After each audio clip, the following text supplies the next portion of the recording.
পরিষ্কার হয়ে গেছে ঘরটা? ঘরটা তো পরিষ্কার করে দিয়েছে? কোন এই রুমটা না? তালা লাগিয়ে দিয়েছে না? আচ্ছা ঠিক আছে।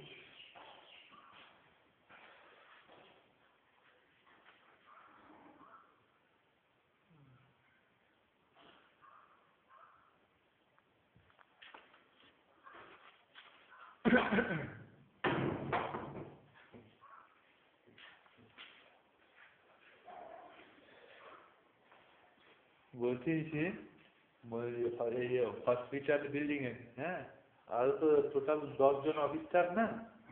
সে 10 জন আরো অফিস স্টাফদের ডাকুন, সূর্যনারায়ণদা বা আরো অফিসে মিটিং ফিটিং করবে, হ্যাঁ।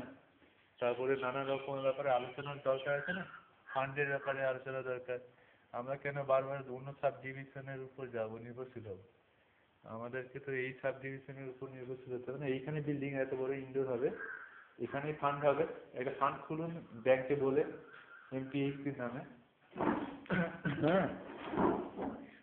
দিয়ে ফান্ডের সেখানে প্রথমে দরকার একটু চাঁদা তুলে রাখতে হবে, টাকা স্যালারি থেকে কিছু কিছু, দিয়ে সেই টাকা থেকে মানে কাজকর্মগুলো করাতে হবে, ফ্যান টেনের ব্যবস্থা করতে হবে, হ্যাঁ। কয়েকটা জায়গায় ফ্যানের সত্যি দরকার না, মানে টুকিটাকি জিনিসগুলো একটু একটু করে আমাদের ফান্ড থেকে এটা করতে হবে। মানে যেটা হবে গঠনমূলক কাজ, হসপিটাল বিল্ডিং এ রুগীদেরও লাভ হবে, আমাদেরও লাভ হবে, হ্যাঁ। তো ডাক্তারবাবু যাকে রাখা হবে তারও লাভ হবে, গরমে করতে হবে। ও অন্যদের সাব ডিভিশনে বা অন্য সংস্থা তাদের আরপিএস এর ফান্ড কবে টাকা হবে না হবে, আমার কাঠের চেয়ার সেখান থেকে আস্তে আস্তে হিলে হয়ে যাবে, স্ক্রু ঢিলে হয়ে যাবে না। আমাদের এখানকার একটা ফান্ড করতে হবে, আমরা নিজেরা সবাই মিলে একটু চাঁদা তুলে নেবো, অফিস স্টাফরা ধরো 1000 টাকা করে দিলেন, প্রত্যেকটা মিলে রাখলাম, তারপর অন্যদেরকে যে যা দিল, দিয়ে এই ফ্যান ট্যান এগুলো করানোর কাজগুলো আমরা করে দিলাম, হুকটুক লাগিয়ে দিলাম বা লাইট টাইটগুলো লাগিয়ে দিলাম, এগুলো তো বেশি খরচ হবে না, বুঝতে পেরেছেন ব্যাপারটা? বা চেয়ারটা বানিয়ে নিলাম আমার জন্য, হ্যাঁ। এগুলো তো আমাদের নিজেদেরই করতে হবে না। যারা পার্মানেন্ট রয়েছে এবং যারা যেখানে রয়েছে স্থায়ীভাবে, মানে তাদেরই এটা নৈতিক মোরাল একটা ডিউটি, এগুলো তাদেরকে দেখতে হবে।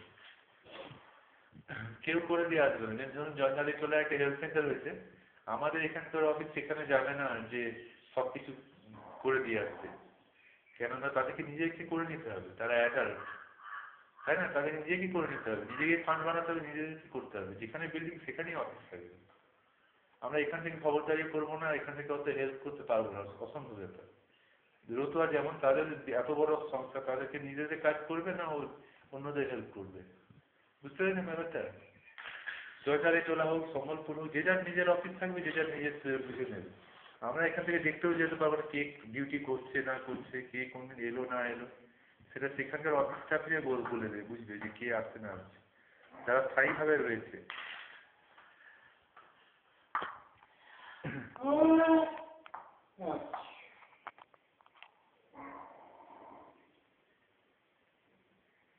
যারা পুরনো অথচ মানে স্থায়ী মনোভাব নিয়েছিলেন, তাদেরকে ডেকে এখানে মিটিং ফিটিং করবে, দরকার আছে না। সূর্যনারায়ণদাকে ডাকবে, সূর্যনারায়ণকে এখানে অফিসে ডাকবে, ডেকে মিটিং এ ফান্ডের ব্যাপারে কথা বলতে হবে। দরকার হলে ব্যাংকে অ্যাকাউন্ট নাই খোলা হোক, শুরুতে টাকা দেবে, এখানে লকারে রেখে দেবো, আর এই আলমারিটার চাবি আপনাকে দেবো, আপনি রাখবেন জিনিসপত্র এনে, হ্যাঁ। আর আমি এইটাই রাখি ভালো করে, বুঝতে পেরেছেন? দরকার হলে ফান্ডের টাকা প্রথমে ব্যাংক অ্যাকাউন্ট নাই থাক, আমার ঘরে থাকবে, এখানে রেখে দেবো, যেখান থেকে খরচ হবে, হ্যাঁ। টাকা খরচ করতে কেউ চাইবে না, বুঝতে পেরেছেন তো, উন্নয়নমূলক ভাবে। কে আপনি চলে যাচ্ছেন না? আচ্ছা ঠিক আছে, হ্যাঁ দেখবেন মাথায় রাখবেন, হ্যাঁ।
হিসেব করি ওরা দেরি হয়ে গেছে।